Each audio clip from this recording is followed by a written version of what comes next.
بسم اللہ الرحمن الرحیم۔ معزز سامعین، حضرت جابر رضی اللہ تعالیٰ عنہ فرماتے ہیں کہ نبی اکرم صلی اللہ علیہ وسلم نے ارشاد فرمایا، تم میں سے کسی شخص کو اس کے اعمال نہ جنت میں داخل کر سکتے ہیں اور نہ آگ سے بچا سکتے ہیں، اور میں بھی اس کی رحمت کے بغیر جنت میں داخل نہیں ہو سکتا۔ سامعین، جنت میں داخلہ اللہ کی رحمت سے ملے گا اور اعمال بلندی درجات کا سبب ہوں گے۔ جس کے اعمال جتنے زیادہ اچھے ہوں گے، مرتبے کے اعتبار سے وہ اتنا ہی بلند ہوگا۔ بس ہمیں چاہیے کہ توبہ کرنے کی جانب جلدی کریں اور سستی نہ کریں کہ اللہ کا عذاب بڑا دردناک ہے، جیسا کہ قرآن حکیم میں اللہ تعالیٰ کا فرمان ہے، اپنے رب کی طرف جھک جاؤ اور اس کے فرما بردار بن کے رہو قبل اس کے کہ تمہارے پاس عذاب آ جائے اور تمہاری مدد نہ کی جا سکے۔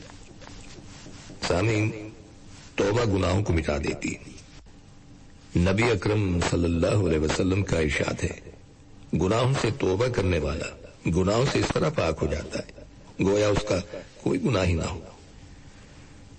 سورہ الفرقان میں اللہ تعالیٰ کا ارشاد ہے، جس کا ترجمہ ہے، سوائے اس شخص کے جس نے توبہ کی اور ایمان لایا اور اچھے عمل کیے، ایسے لوگوں کے گناہ اللہ تعالیٰ نیکیوں سے بدل دیتا ہے اور اللہ بخشنے والا مہربان ہے۔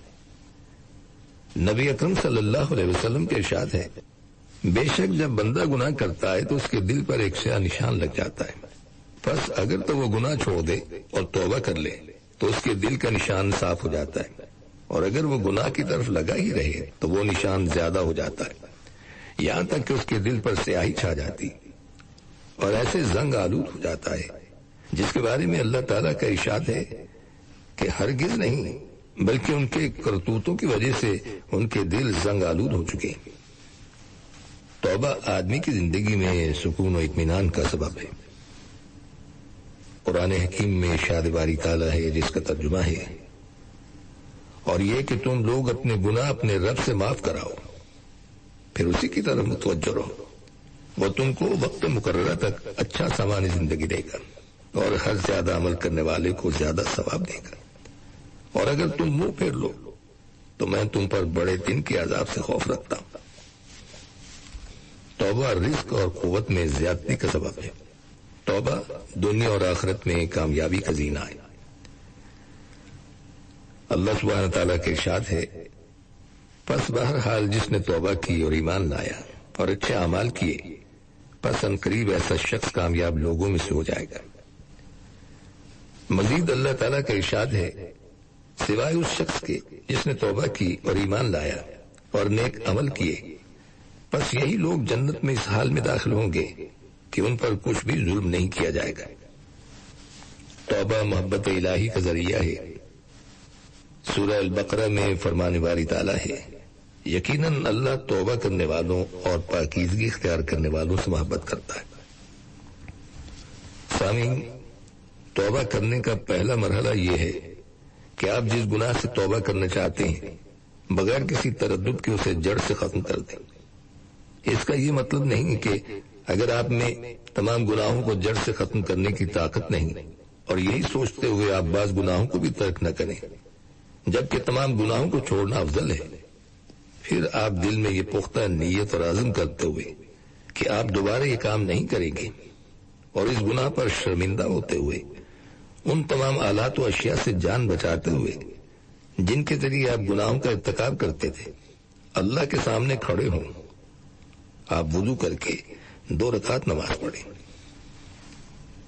نبی اکرم صلی اللہ علیہ وسلم کا فرمان ہے، کوئی بھی انسان گناہ کا ارتکاب کرتا ہے اور اچھی طرح وضو کرتا ہے، پھر وہ اللہ کے سامنے کھڑے ہو کر 2 رکعت نماز پڑھتا ہے، پھر اللہ سے معافی مانگتا ہے تو اللہ اسے معاف کر دیتے۔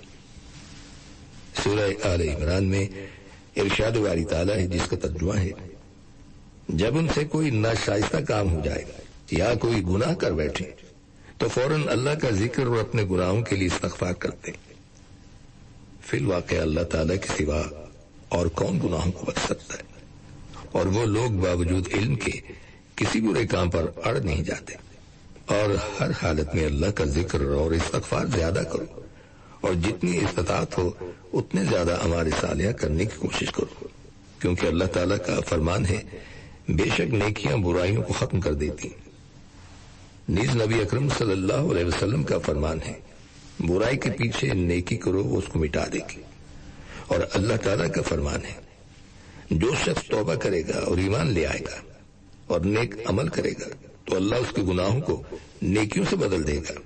اور اللہ تعالیٰ بڑا معاف کرنے والا مہربان ہے. وہ اپنے بندوں پر ماں کے اپنے بیٹے پر رحم کرنے سے بھی زیادہ مہربان ہے. بس تم اللہ کی جانب مائل ہو جاؤ اور اپنے گناہوں پر نادم ہوتے ہوئے اور توبہ کرتے ہوئے اس کی طرف رجوع کرو. یاد رکھیے کہ جب بندہ اس کی طرف اس کی وسیع رحمت کی امید رکھتے ہوئے متوجہ ہوتا ہے تو اللہ سبحانہ تعالیٰ اپنے بندے سے منہ نہیں موڑتا. لہذا توبہ سے غافل نہ ہو کیونکہ تم نہیں جانتے کہ تمہیں موت کب آ لے گی. گناہوں میں جب کبھی ایک طویل عرصہ گزر جاتا ہے تو گناہ کے اثرات بھی مضبوط ہو جاتے ہیں. اور کسی معاملے کو ٹالنے والے کی مثال اس شخص ایسی ہے جو درخت کے تنے کو کاٹنا چاہتا ہے لیکن وہ اس کی مضبوطی کو دیکھتا ہے تو کہتا ہے کہ اسے اکھیڑنے کے لیے کافی قوت کی ضرورت ہے. میں اس کام کو 1 سال کے لیے مؤخر کرتا ہوں پھر اس کی طرف لوٹوں گا. تو ایسی صورتحال میں وہ کیسے اسے کاٹنے پر قادر ہو سکتا ہے جبکہ ایسے شخص کی کمزوری میں دن بدن اضافہ ہو رہا ہے اور درخت اپنی مضبوطی میں بڑھ رہا ہے. ایک حدیث قدسی ہے کہ نبی اکرم صلی اللہ علیہ وسلم نے فرمایا کہ اللہ تعالیٰ کا ارشاد ہے جو شخص ایک بالشت میرے قریب آتا ہے میں 1 ہاتھ اس کے قریب جاتا ہوں اور جو 1 ہاتھ قریب آتا ہے میں 2 ہاتھ اس کے قریب جاتا ہوں اور جو چل کر میری طرف آتا ہے میں دوڑ کر اس کے پاس آتا ہوں. اس لیے توبہ کرتے ہوئے اللہ کی طرف دوڑ کر جاؤ اور جو تم نے کیا اس پر نادم ہوتے ہوئے خود کو اللہ کے سامنے پیش کر دو. بس ندامت ہی توبہ ہے. اور جب تم ایسا کرو گے تو تمہارا اس ذات کے بارے میں کیا گمان ہے جو ماں کے بیٹے پر رحم کرنے سے زیادہ اپنے بندے پر رحم کرنے والا ہے. ایک حدیث قدسی میں اللہ تعالیٰ کا ارشاد ہے میں اپنے بندے کے میرے متعلق خیال کے مطابق پاس ہوتا ہوں. اگر وہ میرے بارے میں اچھا خیال کرے تو اچھائی اس کے لیے ہے اور اگر وہ برا خیال کرے تو یہ برائی بھی اسی کے لیے ہے. اس لیے اللہ سبحانہ تعالیٰ کے بارے میں ہمیں اچھا گمان رکھنا چاہیے اور یہ یقین رکھتے ہوئے توبہ کرنی چاہیے کہ اللہ کے علاوہ لوٹنے کا کوئی ٹھکانہ نہیں ہے. اور اچھے کاموں میں جلدی کرنی چاہیے اور اس کے صالح بندوں کے ساتھ دوستی رکھنی چاہیے. ہمیں اس معاملے میں سستی نہیں کرنی چاہیے اور نہ ہی ٹال مٹول سے کام لینا چاہیے. فرمانے والی تعالیٰ ہے اور اپنے رب کی مغفرت اور جنت کی طرف تیزی سے لپکو جس کی چوڑائی زمین و آسمان کے برابر ہے اور وہ پرہیزگاروں کے لیے تیار کی گئی ہے.